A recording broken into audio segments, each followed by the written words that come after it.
Hey everyone, this is QBD1 from The Outlet. You're listening to the Minnesota Music Shakedown. Welcome to episode number 66 of the Minnesota Music Shakedown, a podcast dedicated to spinning some of the best original Twin Cities and beyond area music. Featured this week is a conversation and new music from The Outlet. I'm your host, Mark Sterry. Check me out at marksterrymusic.com, and thank you for supporting live and local music.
QB D1, welcome to the Minnesota Music Shakedown. How's it going today there, QB?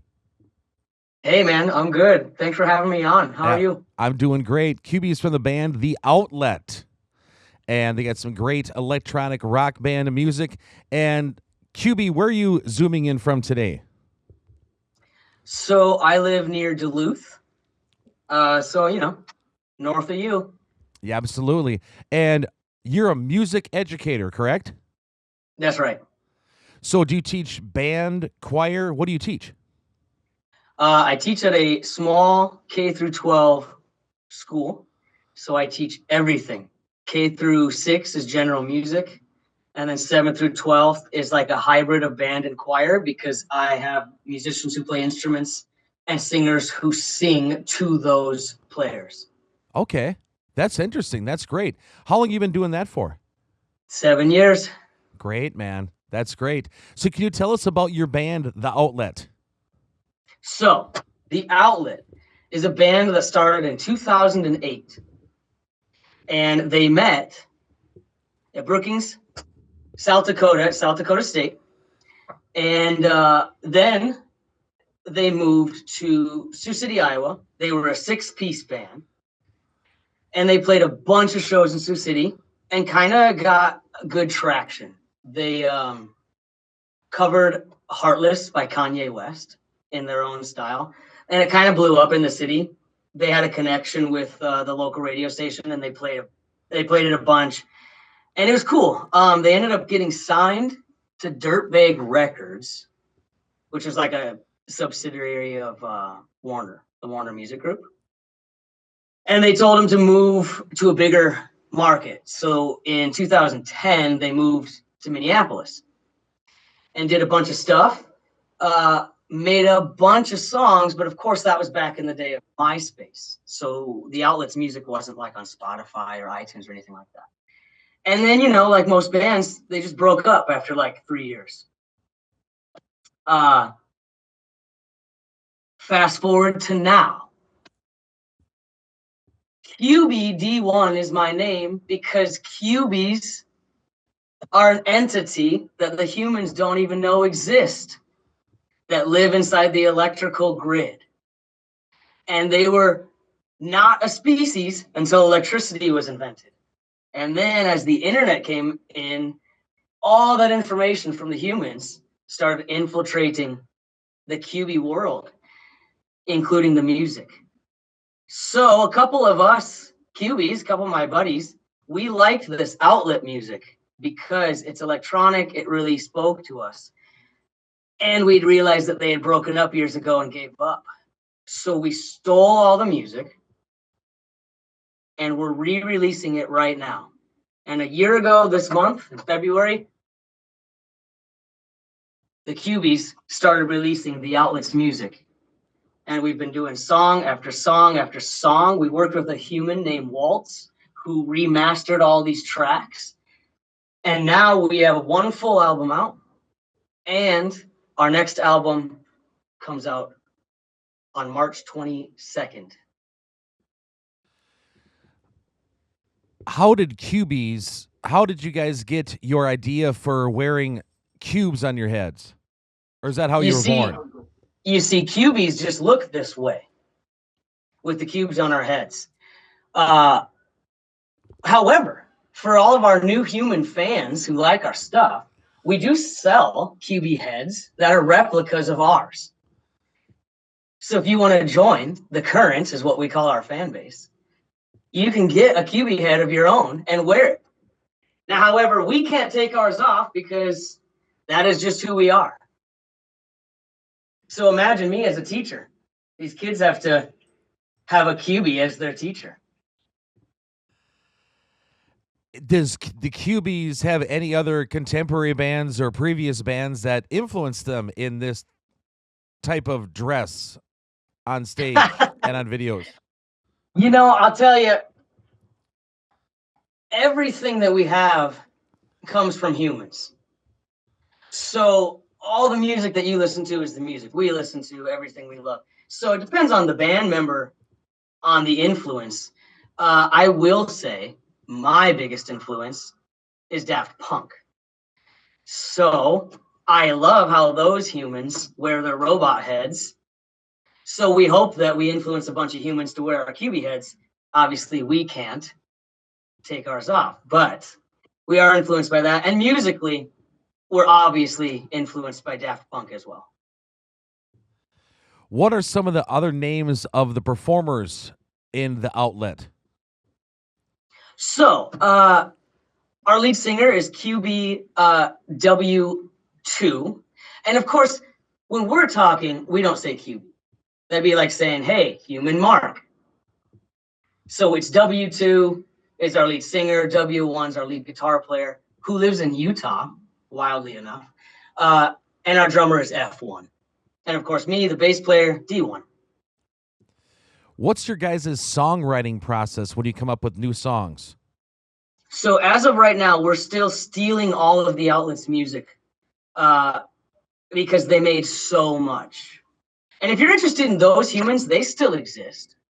And we love them, even though we stole all their stuff and they didn't have anything copyrighted, so it's all ours now. But if you're curious to see all of them, there's all the credits still go to them. We're not that evil. But I'll tell you, after this next album comes out in March, we've got a bunch of singles still yet to be released. And then next fall, we're releasing a whole 8-bit album, only 8-bit. But all the while, us Cubies, now that we've taken over as the outlet, we do have a lot of new music. And the way we write it is twice a year, we go to visit the guy in Utah, QB D1. In fact, right when our album gets released, we're going to Utah for a week. It's spring break here at the school. And we'll make some music. We have about 20 songs already finished. We just grind it out for a week. We both have the same recording programs. So like I'll make a song, send it his way.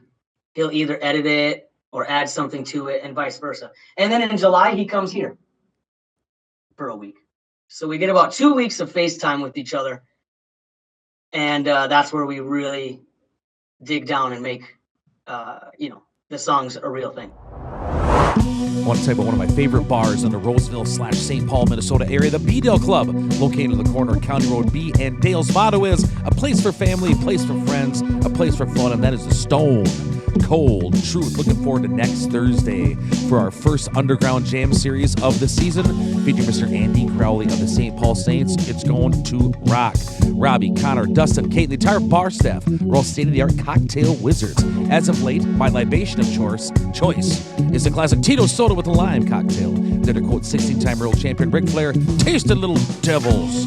The new Pity Q barbecue is an excellent addition to the BDC experience, and the food is truly award-winning. Live music, pool table, pull tabs, Tuesday Night Chess Society, bingo, meat raffle, bocce ball Thursdays, and much, much more. B-Dale's got it all. Stop by for a cold one today. Do you guys perform live at all? That's a great question. We haven't yet, but that is actually our next adventure. After a lot of brainstorming and a lot of work, we figured out how we're going to do it. So it will be soon. I will say right now it's in the works because we're not going to play live until the show is absolutely perfect. We don't want to test it out in front of an audience and have it go south. So we're putting it all together. And boy, when it's ready, it'll be polished. But yes, our Utah guitarist will be present at all of our shows and vice versa. We will be present at all of his. He's Southern Utah, so he'll be playing in Vegas or Salt Lake. And we found out a way to have performances in 2 different cities on the same night. That's cool. I don't want to give it all away. What is the title of your upcoming record? What year is it? What's the significance behind that title? Well, the significance is, since we stole all this outlet music, some of it was written in 2008. Some of it was written in 2013. Some of it was written in the middle of that time. They're all different eras and feelings, but we compiled them all together and then got them remastered in 2024 and released in 2025. So to people who weren't around Sioux City for the original outlet, it's brand new to anyone else. But for us, we know some of it's old, some of it's medium, new, whatever. Do you mind if I ask you about a couple standout tracks to me, and we could tell the story behind the song? Sure. How about the song, that rocker with the outdoor music video, Stand Up? What's the story behind that song, if you can share it with us? So Stand Up was written by the first 3 original outlet members, humans, at South Dakota State. But it was just electronic music with guitars, and they didn't have any vocals yet. One of the original human members was just a lyricist. He's now actually a professor of philosophy with his doctorate, went to Penn State. But he wrote a bunch of lyrics. So Stand Up has some pretty awesome lyrics that are super relevant for 2025. But he listened to what they made, which is just a really powerful driving guitar riff with a crazy loud synthesizer. And he wrote the lyrics, and then the original singer sang melody to those lyrics, and it kind of was definitely a collab. Where did you record the song at? Oh, this is funny. So the original Outlet members, they were crafty when they recorded because they never went to a studio. They used Fruity Loops for everything, which usually shocks people because Fruity Loops was a lot more for like, definitely good for electronic music, but video game music and whatever. But they would record vocals in the minivan. They'd record guitars right there on the desktop, just in their dorm. They never went to a studio. Another reason why after us QBs stole the music, we needed to get it mastered because the tracks originally were never mastered since they just recorded them in a dorm room or a minivan. Where did you shoot the interesting music video? Oh, those music videos are from my house. Oh, well, it depends on which one. Stand Up was at my house. And was your guitar player from Utah in the video? No, that video is only me, and I'm acting like all the members. Very interesting. How about the kind of hard rock chorus, dancey song with a cool flashing video, Get Hardcore for Free? What's the story behind that song? Almost identical to Stand Up, to be honest. It was, again, written by the original members instrumentally, and they got that lyricist. And you can kind of hear a connection in the tone of the lyrics to both Stand Up and Get Hardcore for Free. Get Hardcore for Free has a little bit of growly screaming as well, which is cool. The old vocalist and now current QB vocalist, great at screaming, even though we don't pull it out too often, but we do like to go kind of hard sometimes. But same thing, had the lyricist write some lyrics, and then the vocalist put it together. That one is a little kind of sinister sounding, almost like a circus feel. And I'll tell you, the original producer / keyboard player, he was the original, he originally started in video game music and then joined this band, and you can hear that in it. But he was good at adding interesting chord progressions, chromatic, accidentals, and you can hear it a lot in that song, Get Hardcore for Free. So if people want to download your music or learn more about you guys, where you're from, your history, your look, that kind of thing, what's your social media stuff we can share with folks? Anywhere that you look at anything. All of our music is on all of the music streaming platforms, especially we promote Spotify the most. That's not saying we're not on iTunes or Apple Music or Amazon. We got it all. But YouTube is probably our best social media platform for our videos, even though we do have a nice little stream on TikTok and Insta. But YouTube is where it's at. We post our music videos for every song, and we post shorts every other day. How did you build up such a big YouTube audience? Well, with paid promotional ads and constantly posting. So a lot of prep. When we stole this Outlet music and decided to bring it out as our own a year ago, kind of like our live show coming up, we did a lot of prep work in advance because none of us have done this social media thing before. So just making sure we're doing it right and staying up top in the algorithm. That's why we do so many shorts. We also have a nice little Snapchat following, and we even have a Snapchat filter. So if you don't come to a show and buy one of our QB heads, you can just type in QB in Snapchat, find the lens, and become your own QB right there on Snapchat. This has been the Minnesota Music Shakedown. If you'd like to toss a buck or two to the podcast tip jar, please go to patreon.com/MarkSterryMusic. If you like what I do, check out my website, marksterrymusic.com, for song or artist submissions. Please email me at marksterrymusic@gmail.com or message me on social media. Thanks for tuning in. Till next time.